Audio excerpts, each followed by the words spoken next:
Fifth হাউসে যদি রাহু অবস্থান করে অথবা ফিফথ হাউসে যদি কেতু অবস্থান করে, নিশ্চিতভাবে জানতে হবে তাদের প্রেমের জীবন কখনোই মধুর হয় না।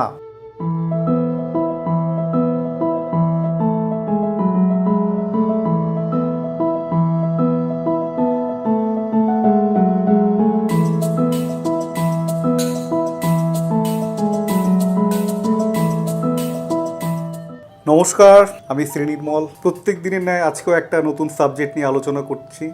জীবনে তো সমস্যার কোনো শেষ নেই, নানা প্রকারের সমস্যা। তো আজকে অ্যাস্ট্রোলজির একটা দিক আমি তুলে ধরবো, সেটা হচ্ছে ফিফথ হাউস অর্থাৎ পঞ্চম ভাব।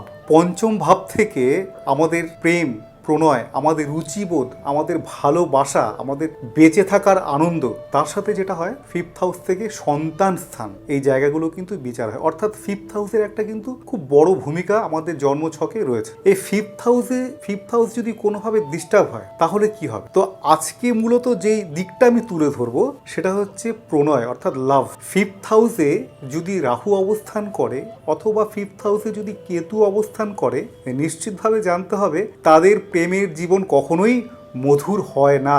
তাদের জীবনে প্রেম আসেই না, বা তাদের জীবনে যদি কোনো প্রণয়মূলক সম্পর্ক আসে সেটা কিন্তু বারবার কিন্তু কেটে যায়। তারা কিন্তু মনের মানুষ চট করে কিন্তু পায় না। আবার এটা বিবাহের পরেও হতে পারে, সে স্বামী স্ত্রীর মধ্যে খুব ভালো সুসম্পর্ক বা প্রেমের যে হৃদ্রতা সেই ব্যাপারটা নেই। কেন হয়? যেহেতু আপনার ফিফথ হাউস ডিস্টার্ব। তো আজকে যেহেতু প্রেম প্রণয় বিষয়ে কথা বলবো, যাদের প্রেমের ক্ষেত্রে বারবার বাধা, যারা কোনো রকমভাবে প্রেম করতে পারছে না, আমি একটু খুব হাসির ছলেই বলছি, কিন্তু ব্যাপারটা ঠিক তা নয়। এটা কিন্তু একটা খুব গুরুত্বপূর্ণ বিষয়, কারণ ফিফথ হাউস যেটা আমাদের রুচিবোধের সাথে আমাদের বেঁচে থাকার আনন্দকে পর্যন্ত নির্দেশ করে। যাদের ফিফথ হাউস খারাপ তারা কি করবেন? এক্ষেত্রে একটি খুব সহজ টোটকা আপনাদের বলি।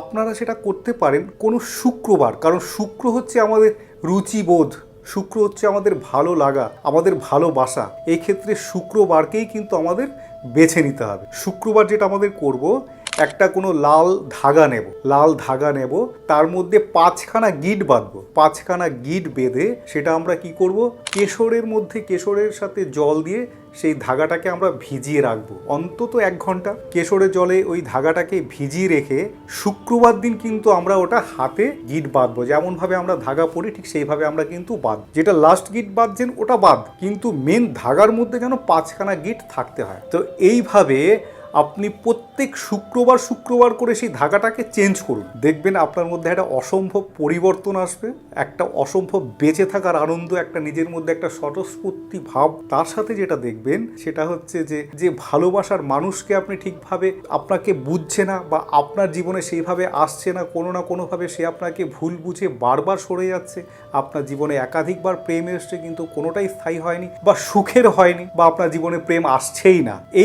এই ধরনের সমস্যাগুলো যাদের আছে তাদেরকে আমি আবারও রিপিট করি, সেটা হচ্ছে কোনো শুক্রবার। কারণ কেন বললাম শুক্রবার সেটা আমি একবার উল্লেখ করে দিয়েছি। শুক্রবার দিন একটি লাল ধাগা নিয়ে 5টি গিট বেঁধে কেশরে জলে আপনাকে চুবিয়ে রাখতে হবে মিনিমাম 1 ঘন্টা। তারপরে সেটা আপনি শুক্রবারদের হাতে পরে নিন। প্রত্যেক শুক্রবার কিন্তু আপনাকে পাল্টাতে হবে। এইভাবে আপনি বেশ কিছু শুক্রবার করে দেখুন, পরিবর্তন কিন্তু আপনি নিজেই বুঝতে পারবেন। অসম্ভবই ভালো টোটকা, আপনারা করে দেখুন। আমাকে কমেন্ট বক্সে অবশ্যই জানাবেন যে এই টোটকা ব্যবহার করে আপনারা কতটা উপকৃত হয়েছে। আজকের মতো এই পর্যন্তই। নমস্কার।